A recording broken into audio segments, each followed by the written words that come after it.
Ukko Agro is an agriculture technology company which is helping farmers grow more in a sustainable way. We have Avi with us today, who's the co-founder and CTO at Ukko Agro. Thanks for joining in, Avi. My pleasure. So I was reading about Ukko Agro and the agriculture ecosystem in general, and I think the problem here is sort of twofold. The world needs more food, and it needs better quality food. So why don't you tell us how are you trying to solve these at Ukko Agro, and why did you guys start it in the first place? Sure, I'll just add to that the problem side as well. So there's a food growth that by 2025 there's going to be 60% more population that we need to feed than we are feeding today. Mm-hmm. So even though we are growing food at the pace we're growing at, resources are limited. So growing food at a sustainable pace is extremely hard, and that's what the challenge is. Okay. And why we started Ukko Agro about 3 years, almost 3 years now, getting there. So at that time I was working at tech consulting in PwC, and I was working in different clients. And my co-founder, Ketan, who had worked in agriculture industry, and we were just talking one day that there's a gap in the industry right now. Right. There's a lot of data that's being collected, but in order to make sense out of all, and in order to take a singular decision based on which someone can actually impact the crop growth in a positive way and in a sustainable way, is really hard to do. Okay. And we looked at it collectively. We thought, well, there's a gap, then we can potentially handle that, because I've worked in building, designing data-driven solutions for various clients in financial industry like banking, insurance, as well as some healthcare, as well as public sector divisions. And here there was a new industry for me, but the co-founder, he had worked in agriculture for quite a few years. So we felt together we can bridge that gap, and we can actually positively impact this world. Okay. And I guess like at Ukko Agro, so you are still providing data-driven solutions to the farmers. So if you have to break it down for someone who wants to understand what these solutions are, so what would that be? For sure. In a very simple way, we help farmers make decision in when and where should they apply crop inputs, which are like pesticides, water, and nutrients. So the idea is more water does not mean better yield. Right. Crop yield, and more pesticide doesn't mean you're not going to get disease. Yeah. So what we have figured out is the way we collect data about the crop itself on a field by field basis, as well as about the soil above ground, which is the climate around that, and also about the crop, what kind of seed it is, what kind of resistance it has, and we make correlations based on applied agriculture research as well as data science combining together. And then we can suggest, well, there is a disease, there's a risk of a disease attack in field number A in about 3 to 5 days from now on. Okay. But the kind of seed that you planted, the kind of crop it is, left side field, you actually don't need to spray. It will survive that. If the disease is not on the right side, you actually have to, because the kind you're managing that. Okay. So it's making sense of those correlations, and also suggesting from the water terminologies, it could be, well, you have this much water in your field, and the growth stage where this plant is right now, and where it's going to be next few days, and we can see, by the way, 5 days from now, this much rain is going to come in. You actually need to irrigate just a little bit. Okay. So in very simple terms, that's what the kind of work we do. And now we're moving into the nutrition side, which is we are suggesting that if you want to improve your crop yield, these are the amount of fertilizers like nitrogen, phosphorus, and potassium kind of application you need to do at this time, because this is where the uptake of that nutrient is going to be maximum given all the conditions together. Okay. And how receptive have the farmers been to this technology and the idea of a smart agriculture ecosystem? Like any other industry, there are early adopters, and we've been very lucky to have quite a few early adopters, specifically on the PEI side in Canada. And since the season 1 we started, and following them, there are a lot of people who have been following on to these technologies. So they have started to incorporate that in their workflows at farm.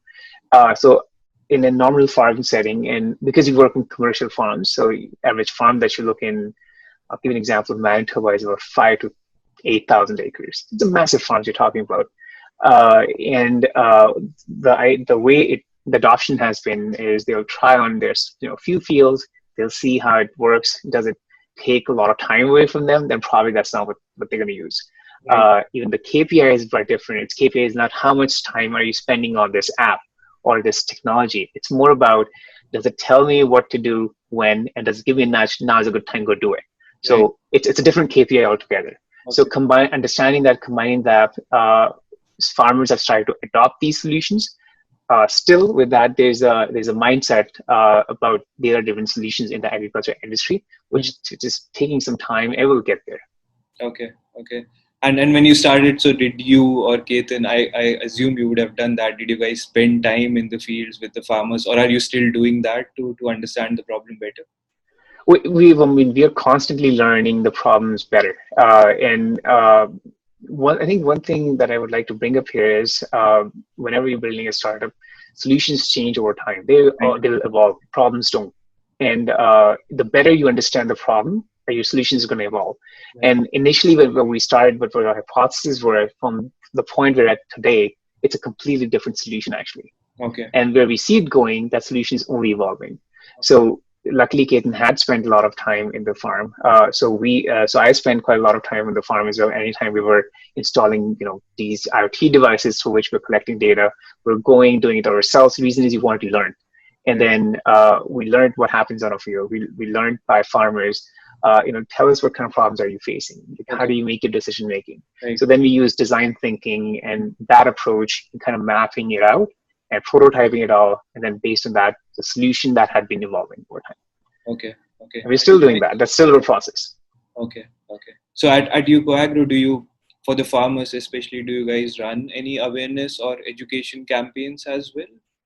So our education campaign is, we do, because we work in both the United States and Canada, and we have some pilots right now that are going on in Europe as well. So we do, whenever we're engaging with growers in different regions, we do share what are the practices we have been learning.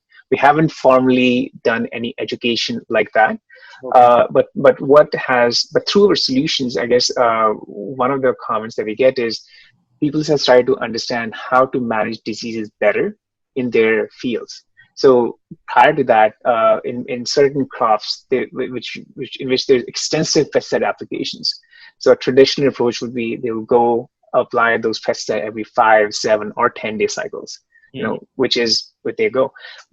With our solution, what started to happen is now we show them that when you apply pesticide, what was a disease risk? When you apply, then when we match that, and when they look at it, they realize many times they were either applying a pesticide product when it was not required, or they didn't apply when it was actually required. So now they're kind of making those correlations, and that's how the education piece is coming in from these tools that we build. Okay. Understood. Interesting. So my knowledge of agriculture ecosystem is limited. So for me, I think what I assume is that the problems are same across the world as far as agriculture is concerned. But are there, as you guys are operating in North America, so are there any problems that are specific to this region that you're solving? I think one of the biggest problems that we see here is connectivity. Okay. So a lot of these are solutions that requires internet connection. Because we use quite a lot of sensors in order to collect data. These are all IoT devices, so they need certain level of connectivity as well. So regions in which there is no connectivity, we can't work, or we work with we're constantly looking at different technologies, how we can bring in and work through that. There's that piece to that. Other is of the sheer scale that we're talking about. Right. So depending on where you're at, like where an average farm in PI could be on 800 to 1,000 acres, that's still considered a small island. But if you look at Manitoba or Saskatchewan, an average farm could be 5,000, 8,000 acres. So it's massive farms you're talking about. Right. So scaling up these kind of solutions that are based on applied agriculture research, and then you're applying some statistical machine learning techniques alongside, you're combining the connectivity side of devices, bringing it all together and scaling it up. It's quite hard, but that's where you have to work with farmers in co-developing these solutions. Okay. Well, that's an interesting point. Like, if that's a problem that's there in North America, I assume that the problem would be like more serious in, say, Latin America or Southeast Asian nations. So that would sort of be a hindrance for you to, if you want to expand to those regions? Well, it depends on, and some of the Asian countries, it's actually the problem is flipped there. Well, the connectivity could probably still be a problem, but there the plot size are really tiny, like small, because there are more family-driven farms that exist. Right. So at that time, the problem was, okay, if you build a solution that's a massive scale, massive farms, now you're trying to do a tiny farms or field Right. or small plots. So then how do you make flip that model? So it's a business model question almost at that time, Okay. and the technology has to support that business model there. Mm-hmm. And are you guys planning to expand at this point in time, or the focus is North America for now? So at this time, we're still in the process of perfecting the technology, getting it right, making sure the correct and the right problems are being solved. So the technology is built around that. Once we're comfortable with that, once our customers are comfortable with that, that's when we try to go to other industry, other markets, Okay. taking these learnings and also learning from there how to build a solution for those markets. For sure, for sure. Okay, and if you speak again in 6 to 8 months, what do you think like we should be discussing? What would you want to discuss? Where would you want Ukko Agro to be?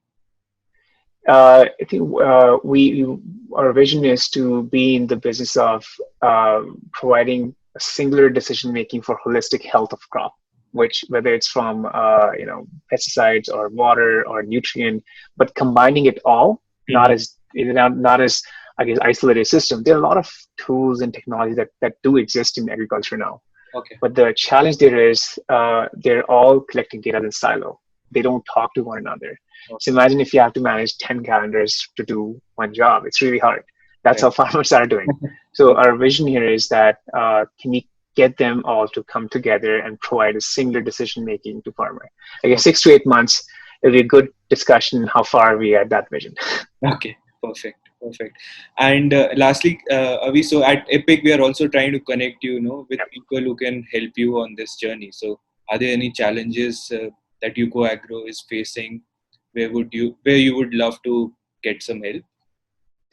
Yeah, for sure. I mean, one of the biggest challenges we face is finding people who are really interested in agriculture, who have some agricultural knowledge, as well as they're interested in building products, being those technical side of the work as well. So anyone who's interested in agriculture and has some domain knowledge and would like to explore how to build data-driven solutions, would love to speak with them. Perfect. Perfect. So, well, thanks a lot for all your insights, Avi. This was great. Like my knowledge is very limited in the agriculture ecosystem, and while I was researching to speak to you, I got to know about a lot of things, and in this during this interview as well. Thanks a lot again for your time. My pleasure. Thanks for having me here. Thank you.